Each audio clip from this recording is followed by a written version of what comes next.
Okay, 1, 2, and 3. 2 and 3.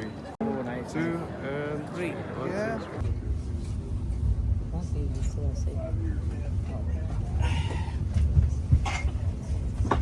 ဘာလင်ကနေယထာ၄နာရီလောက်စီးပြီး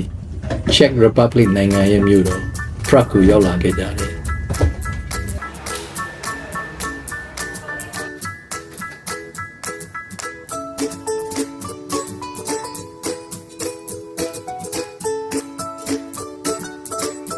Already been here 2 years ago Old Town တွေက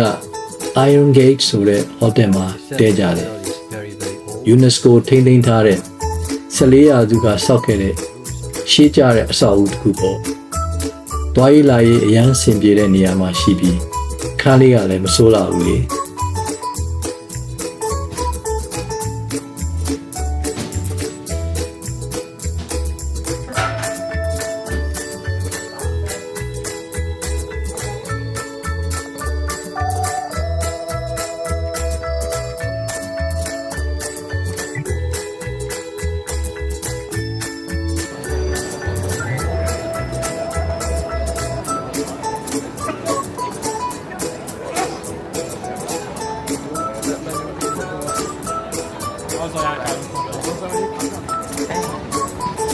Bravo.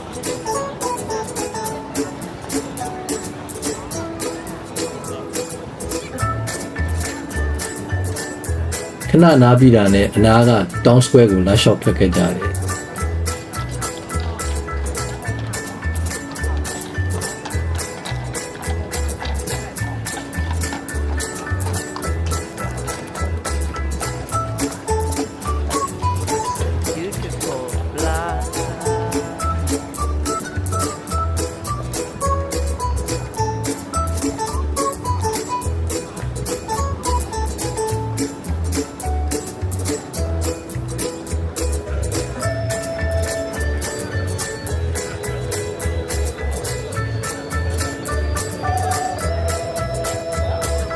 Prague မြို့ဟာဥရောပရဲ့အလှပဆုံးမြို့တော်တွေထဲကတစ်ခုဆိုတာမျက်မြင်တွေ့ခွင့်ရခဲ့တယ် Paris, London, Rome, Istanbul တို့ပြီးရင်ဥရောပရဲ့ပစ္စမမြောက်ခီးသွွားအများဆုံးမြို့လို့သိရတယ်ခီးသွွားတွေနဲ့ကြိတ်ကြိတ်တိုးစီကားလာတဲ့နေရာတစ်ခုပါပဲလှပတဲ့ရှေးအောင်အဆောက်အဦတွေကိုငေးကြည့်ကြရင်ထုံးစံအတိုင်းဓာတ်ပုံတွေရိုက်ကြပေါ့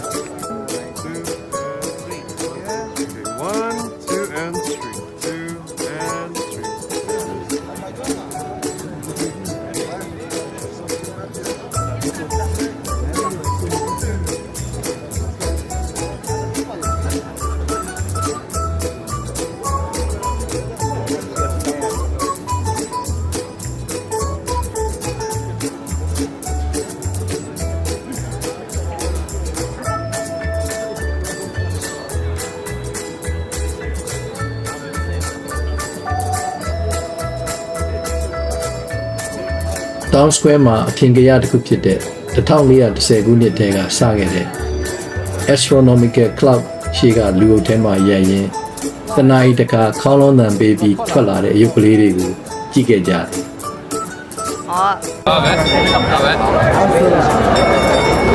Semplicemente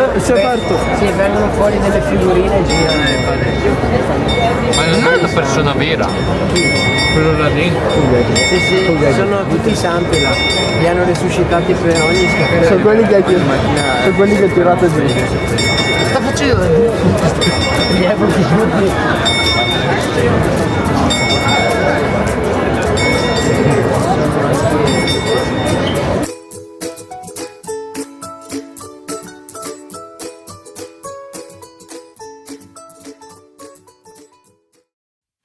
နောက်တစ်နေ့မနေ့တော့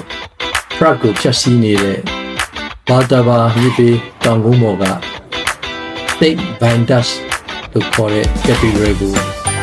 From CB သွားခဲ့ကြတယ်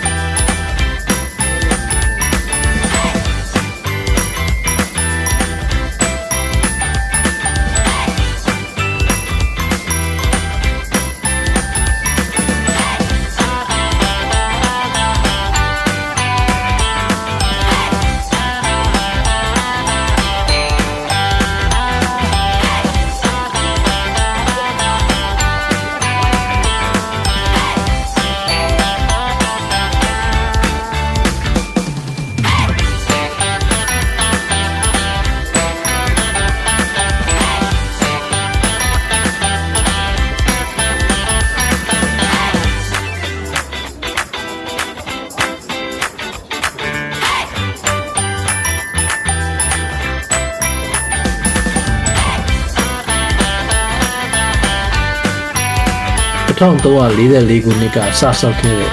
Saint Vitus Cathedral ဟာကြီးမားခမ်းနားပြီးမြို့စိတ်လက်ရာတွေနဲ့တော်တော်လှတဲ့အဆောက်အဦတစ်ခုပါပဲ Cathedral ကြီးရဲ့ရှေ့မှာအချိန်တွေတော်တော်ပေးပြီးနေဖြစ်ခဲ့ကြတယ်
နေ့နဲ့ခဏနားပြီးတာနဲ့ Opera ဇာတ်ရုံနာက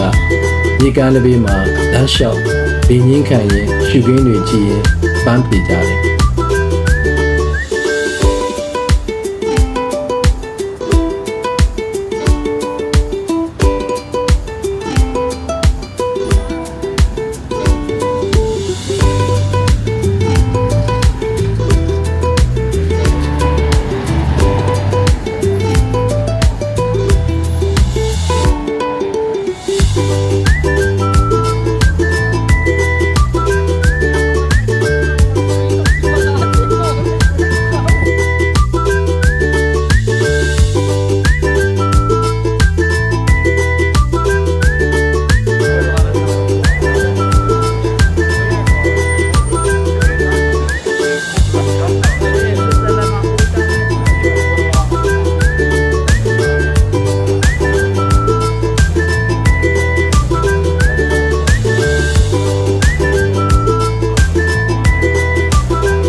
ညနေဆောင်မှာတော့ Old Town တင်လမ်းလျှောက်ဆိုင်တွေကိုငေးရင်း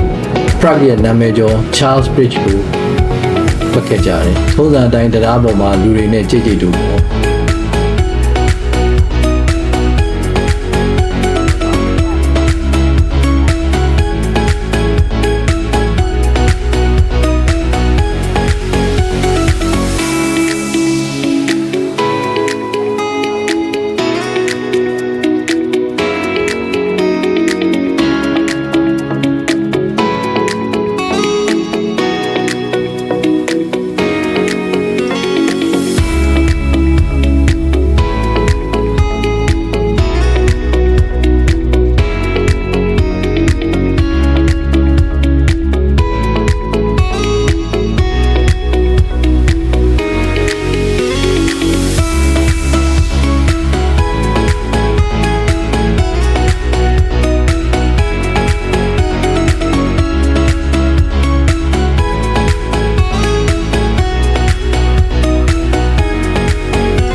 နောက်တစ်နေ့မနေ့မှာတော့ Dancing House လို့ခေါ်တဲ့ကနေတဲ့မိန်းကလေးတစ်ယောက်နဲ့တူတဲ့ခက်ဆန်းဆန်းအဆောက်အဦရှိတဲ့နေရာကိုသွားကြည့်ကြတယ်။နာနာဘေးမှာရှိတာမို့လင်းချင်းခံရင်ပတ်ဝန်းကျင်ရှုခင်းအလှကိုကြည့်ရင်ဆိုပါတော့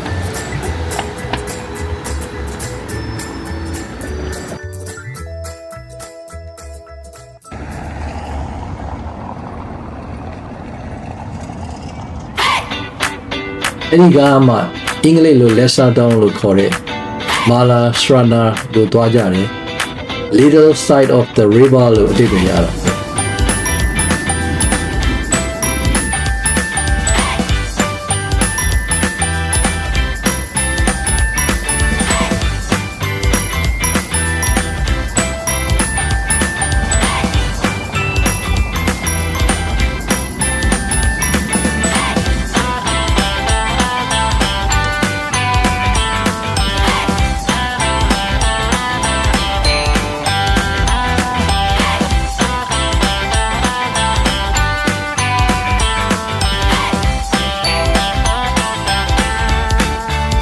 Lesser Town က Charles Bridge ရဲ့မြစ်ဘက်ကမှာရှိတယ်။ဘယ်နေရာကြည့်ကြည့်ရုပ်ထုလေးတွေနဲ့လှနေတဲ့တရားပေါ်မှာခြေဖြုံးခဲ့ကြတယ်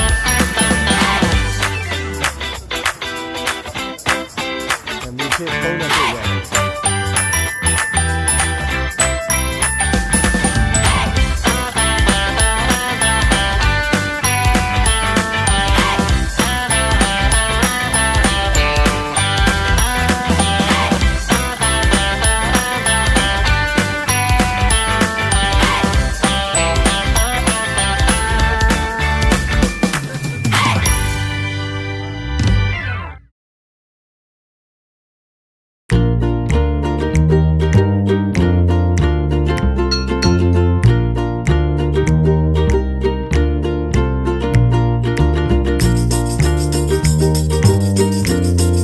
အဲ့ဒီကမှအနားမှာရှိတဲ့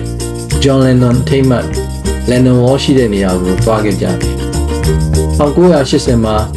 John Lennon အသက်ခံရပြီးတဲ့နောက် unknown artist တယောက်ကစခဲ့တဲ့ graffiti ကနေဆက်ပြီးပြန်ပွားရေးလာရာကနေဖြစ်လာတဲ့ memorial တစ်ခုပေါ့။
လက်စားတောင်းကနေမြို့ထဲဘက်ကိုခြေဦးလှည့်ခဲ့ကြတယ်။ Prague ရဲ့မြို့လေကောင် Square ကနေ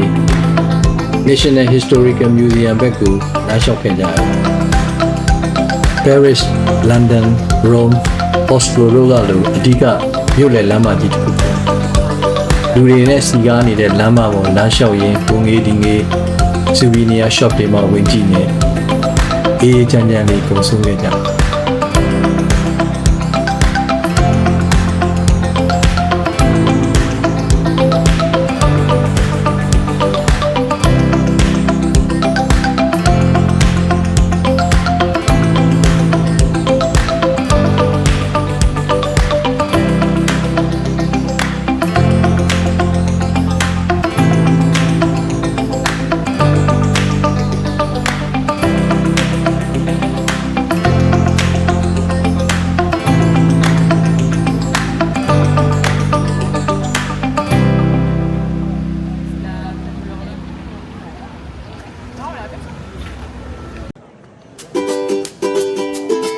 အဲ့ဒီကမှ Prague ရဲ့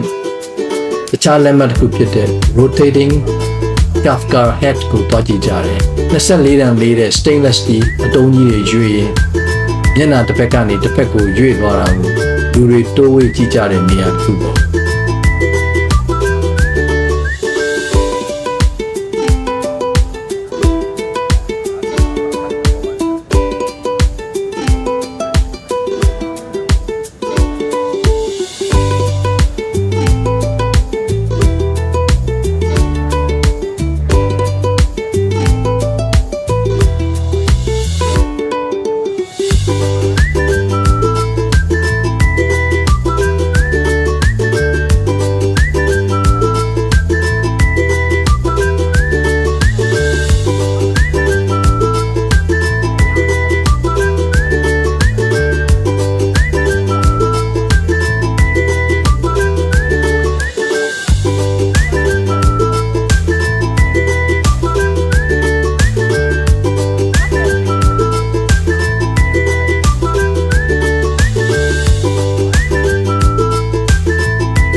အဲ့ဒီကမှဟိုတယ်ကိုပြန်ပြီးညစာစားနောက်တစ်နေ့ဗီယန်နာကိုခီးဆက်ဖို့ပြင်ဆင်ရတော့တယ်လေဗီယန်နာမှာပြန်ဆောင်ကြတာပေါ့